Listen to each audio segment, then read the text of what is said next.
Hello students, तो आज के स्टूडियो में हम डिस्कशन करेंगे कोस्ट एंड फाइनेंशियल अकाउंट પડતર અને નાણાં की हिसाबी पद्धति। आज हम सब्जेक्ट का कंप्लीट डिस्कशन करेंगे। तो इस सब्जेक्ट की प्रिपरेशन स्टार्ट करने से पहले आज का वीडियो प्लीज एंड तक जरूर देखिएगा। सबसे पहले हम जो 70 मार्क एंड 2.5 आवर टाइमिंग के साथ इस सब्जेक्ट का पेपर पैटर्न क्या हो सकता है उसको लेकर बात करेंगे। उसके बाद इस बार हमें सारे क्वेश्चन अटेम्प्ट करने हैं, तो कौन सी स्ट्रेटेजी के अकॉर्डिंग हमको तैयारी करनी चाहिए जिससे कम से कम टाइम में हम कंप्लीट पेपर अटेम्प्ट कर सके। इस बार की एग्जाम क्वेश्चन नंबर 5 किस तरह से होगा उसको लेकर भी बात करेंगे। और इस बार की एग्जाम के लिए कौन से आईएमपी थियरिकल टॉपिक रहने वाले, किस टाइप के सम्स हमको सबसे पहले करने चाहिए, कौन सा चैप्टर इजी रहेगा, उस सबको लेकर हम बात करेंगे। तो ये वीडियो आपके लिए बहुत ही यूजफुल रहेगा, इसलिए इस वीडियो को प्लीज एंड तक जरूर देखिएगा। तो चलिए अब स्टार्ट करते हैं। तो फटाफट पेपर पैटर्न की हम बात करते हैं, ठीक है।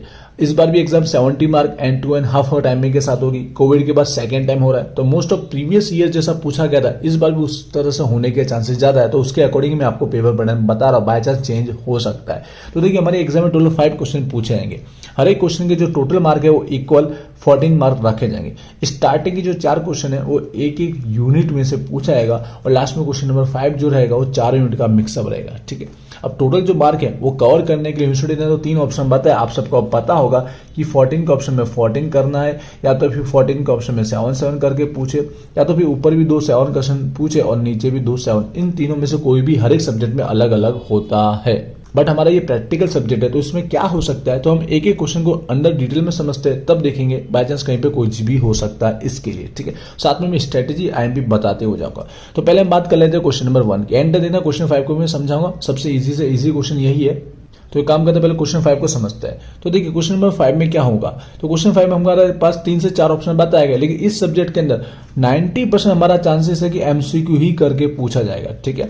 पहले मार्किंग समझते फिर इसकी तैयारी समझते कैसे करनी। तो एमसीक्यू जो रहेगा, एक एमसीक्यू पूछा जाएगा 2 मार्क का। बट आपको याद रखना है एग्जाम में आपको 7 अटेम्प्ट करने। कितने अटेम्प्ट करने होंगे? 7, तब जाके आपको 14 मार्क हो जाएंगे कवर। लेकिन एग्जाम में दिए होंगे ज्यादा, 10 तो कम से कम होंगे, मैक्सिमम ज्यादा 12 एमसीक्यू भी पूछे जा सकते हैं। तो 12 में से आपको 7 करने हैं, तो जो बहुत इजी रहेगा। पर आपको ध्यान रखना है स्टार्टिंग के 7 वो लिखिए जो आपको आते हैं, नंबर आगे पीछे चलेगा, जिससे क्या रहेगा आपके 14 मार्क स्टार्टिंग में कंप्लीट कवर हो जाएंगे, ठीक है। तो स्टार्टिंग में 7 वो लिखना जो आपको आते हैं, नंबर आगे पीछे चलेगा। अब इसकी तैयारी समझिएगा। तो सबसे पहले बोलना चाहूंगा, जैसे मैं हर एक वीडियो में आपको कहा है कि VG Study Point application download कर लीजिएगा, जिसमें क्या क्वेश्चन 5 के लिए आपके अगर एमसीक्यू पूछे जाएंगे तो एमसीक्यू की टेस्ट आपको फ्री में देने को मिलेगी। साथ में उस टेस्ट की जो पीडीएफ भी रहेगी वो भी आपको फ्री में अवेलेबल करा दी जाएगी, जहां पर जो लेटेस्ट पेपर हो गए 2020 या 21 या 90 के एमसीक्यू आपको देने को मिलेंगे टेस्ट में और पीडीएफ में, जिससे कि आपकी तैयारी यहां से भी हो जाएगी, ठीक है। दूसरा ऑप्शन क्या है? दूसरा ऑप्शन यहाँ पर हमारे बुक है आपके पास, तो बुक में भी जो एमसीक्यू दिए अगर वो रेडी कर लोगे ना तो भी आपका काम 100% कंप्लीट पूरा हो जाएगा, ठीक है। तो एमसीक्यू के लिए गुजराती में बुक इंग्लिश में समझ जाएंगे। जैसे आपका यूनिट कंप्लीट होता है, जैसे फर्स्ट चैप्टर है, जैसे आपका कंप्लीट होता है उसके बाद आपको यहाँ पर आप देख रहे होंगे बहुविकल्पीय एमसीक्यू दिए गए। तो यही एमसीक्यू में से ही आपके क्वेश्चन पूछा जाएगा। अगर प्रैक्टिकल भी अगर है उस चैप्टर में तो प्रैक्टिकल भी सेम टू सेम पूछा जाता है, जस्ट उसके जो आंकड़े चेंज कर लेता है। अगर आपको प्रैक्टिकल नहीं आता, जो थियरिकल लास्ट दिन वाले स्टूडेंट्स है, जो थियरिकल नॉर्मल क्वेश्चन है वो तो आप पढ़ सकते हो, क्योंकि सेम टू सेम वो थियरिकल टॉपिक पूछा जाता है। तो यहाँ पे जितने भी एमसीक्यू दिए वही 100% कर लीजिएगा, तो आपके 12 में से आप 10 देखना सेम टू सेम आपको बुक में से ही मिलेंगे। तो इस तरह से आप हर एक यूनिट के करिएगा, चारों के 4, तो आपको उसमें से 7 आपको अच्छे से आ ही जाएंगे, ठीक है। तो आपको अगर प्रैक्टिकल नहीं आता तो थियरिकल तो करके जाइए, क्योंकि आप 4 यूनिट के जब करोगे ना तो थियरिकल आपको 7 से 8 उसमें मिल जाएंगे 12 में से, ठीक है। और जैसे मैंने कहा एप्लीकेशन डाउनलोड करके वहाँ टेस्ट के थ्रू भी आपकी तैयारी एक्स्ट्रा हो जाएगी। और हो सके तो आप कोर्स में ज्वाइन होकर भी आपकी प्रिपरेशन बहुत अच्छे से कर पाओगे। अगर ज्वाइन होना है तो कम से कम टाइम में आपकी प्रिपरेशन हो जाएगी, तो ज्वाइन भी जरूर होइएगा। तो चलिए अभी स्टार्ट करते हैं। स्टार्टिंग के 4 क्वेश्चन की बात कर लेते हैं। तो एक एक क्वेश्चन हमारे यूनिट नंबर 1 में से बनेगा। कहीं पर हमारे 1 चैप्टर तो कहीं पे 2 चैप्टर, तो ध्यान से समझिएगा। जो क्वेश्चन नंबर 1 है वहां पर हमारे पास चैप्टर 1 ही है। नंबर बोलो तो चैप्टर नंबर 1 है, जो हमारा आप नाम जानते होंगे, प्रक्रिया पड़तर पद्धति 1, प्रोसेस कोस्टिंग 1। अब इसके मार्किंग समझना और कहां पर थियरी कहां पर प्रैक्टिकल सम्स कैसा हो सकता है। जैसे मैंने कहा मोस्ट ऑफ पूछने के जो चांसेस है हर एक क्वेश्चन में अलग अलग होते हैं, तो इसमें से 14 मार्क का क्वेश्चन तो निकलेगा, ठीक है। 99% चांस है कि 14 मार्क का एक क्वेश्चन निकले, क्योंकि लॉन्ग है, प्रैक्टिकल है, तो एक 14 मार्क का वो कवर कर लेगा। अब बात आती है ऑप्शन की, तो ऑप्शन में कुछ भी चेंजेस हो सकते हैं, पर मोस्ट ऑफ जो प्रोबेबिलिटी है उसकी मैं बात करता हूं, तो वहां पर 2 रहेंगे। मोस्ट ऑफ 2 होने के चांसेस, 14 मार्क का एक भी हो सकता है, लेकिन 7 ज्यादा सूटेबल है। जिसमें क्या होगा, एक थियरी हो सकती है और एक प्रैक्टिकल सम्स भी हो सकता है, या तो फिर दोनों की दो थियरी हो सकती है। ठीक है, प्रैक्टिकल सम्स आप समझ के 14 मार्क का किस टाइप का आएगा, बुक से समझा रहा हूँ, गुजराती इंग्लिश सारे समझेंगे, बिल्कुल सेम टू सेम आपके पास बुक होगी। तो फर्स्ट जो हमारा टॉपिक है, जहां पर हमें जो असामान्य का टॉपिक होता है एब नॉर्मल का, उसके रिगार्डिंग जो सम्स आता है वो रेडी कर लेना। ये 14 मार्क का आएगा, जिसके रिगार्डिंग 6 से 7 वीडियो अपलोड हो चुके। ठीक है, तो ये कंप्लीट रेडी हो जाएगा। अगर आपको बाई चांस ऑप्शन में जाता तो क्या हो सकता है, ऑप्शन के अंदर स्ट्रेटेजी बताऊंगा, ध्यान से एंटर देखना कि वो क्या तैयार करना चाहिए। ऑप्शन के अंदर बी जो टॉपिक दिया वो आएगा, जो संयुक्त पैदाश वाला टॉपिक है, जॉइंट प्रोडक्ट और उप पैदाश बाय प्रोडक्ट का टॉपिक आएगा, उसी की थियरी और उसी का सम्स भी हो सकता है। ठीक है, आपको सम्स भी दिया गया, आप देखिएगा बुक में लास्ट के 4-5 एग्जांपल है जिससे आप करना है सम्स तो रेडी कर सकते हो। थियरी की बात करें तो कौन सी थियरी, यहां से मैं बता देता हूं, अगर जिनको थियरी पढ़ना, लेकिन स्ट्रेटेजी बताऊंगा जिससे आप पूरा पढ़ने की जरूरत नहीं हर एक यूनिट में से।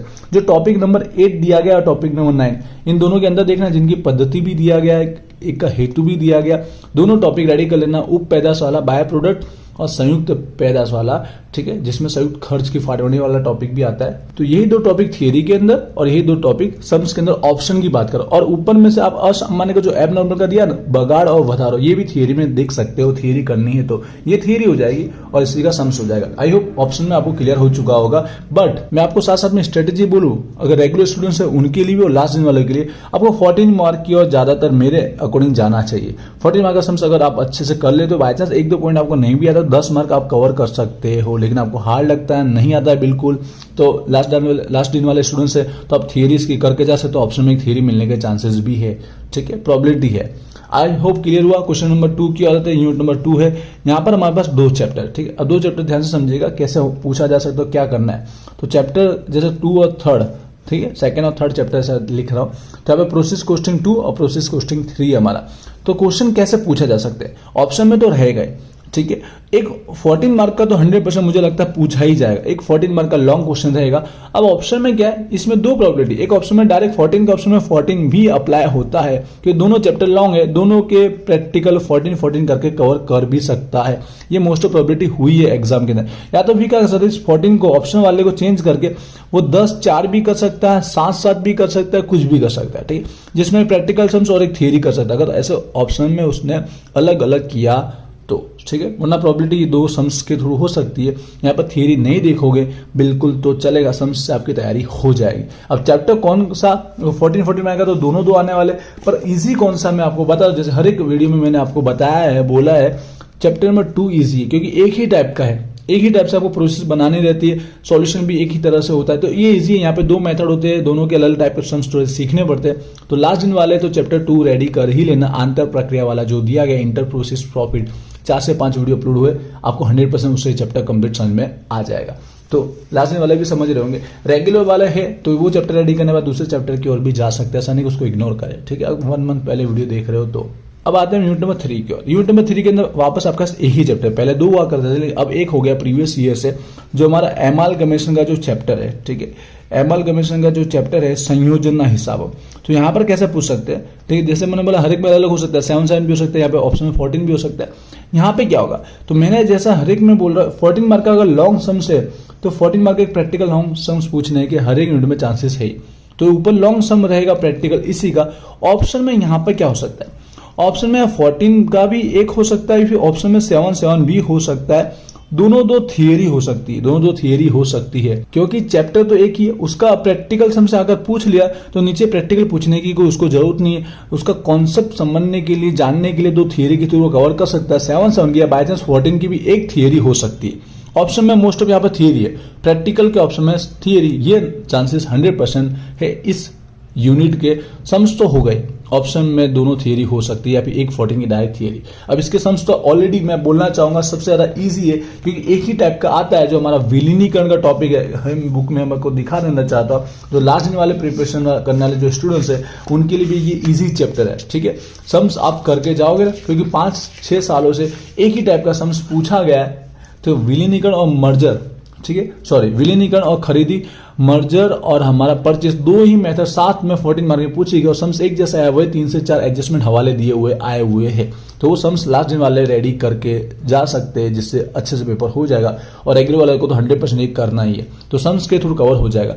थियरी की अगर बात करो तो थियरी हमारा बता दूं, पॉइंट नंबर जो स्टार्टिंग का सेकंड जो दिया गया, तीनों का मीनिंग, ठीक है, एमालगमेशन, एब्जॉर्प्शन और रिकंस्ट्रक्शन, तीनों का मीनिंग, फिर उसका हेतु, ठीक है, ऑब्जेक्टिव, और लास्ट में दोनों मेथड को समझाना है। पॉइंट नंबर 13 ऐसा तो बता देता, अगर 14 मार्क में पूछा तो पॉइंट नंबर 13 को डिटेल में पूछ सकता है, ये दोनों मेथड को समझाओ। किसी एक को पूछेगा तो 7 हो जाएगी, दोनों मेथड को समझाने के लिए पूछ सकता है, जहां पर उसकी कंडीशन भी दी गई है, ठीक है, शर्त भी दी गई, तो ये रेडी कर सकते हैं। थियरी के लिए मैंने बोला, बाकी सम्स इजी है, सम्स की ओर जा सकते हो रेगुलर वाले, बाकी जो लास्ट दिन वाले उनको सम्स नहीं भी आ रहा तो थियरी की ओर भी जा सकता है।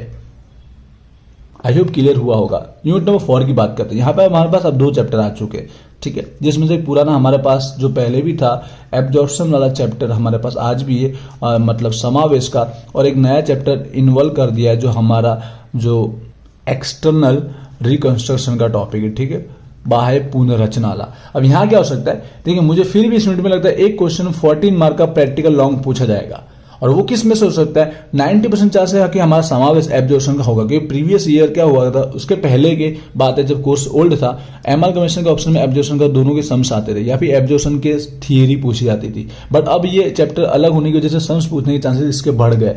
ऑप्शन के अंदर, ऑप्शन में क्या हो सकता है, 2 क्वेश्चन होने के चांसेस ज्यादा है, जिसमें से क्या हो सकता है, एक थियरी भी हो सकती है, एक प्रैक्टिकल सम्स भी हो सकता है, या फिर दोनों थियरी हो सकती है।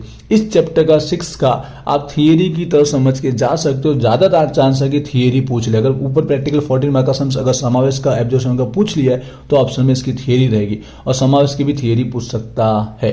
तो कुछ इस तरह से यूनिट नंबर 4 भी हो सकता है। मैं बोलना चाहूँ सम्स की ओर जा सकते हो, थियरी पढ़नी तो हल्की फुल्की दोनों की पढ़ के जा सकते हो। थियरी में दोनों चैप्टर का जो बेसिक स्टार्टिंग का जो मेथड्स है वही पूछी जाती है, जैसे यहाँ पर आंतरिक कीमत का टॉपिक है, समावेश का टॉपिक है, यहाँ पे दोनों के टॉपिक को समझाने के लिए पूछा जाता है।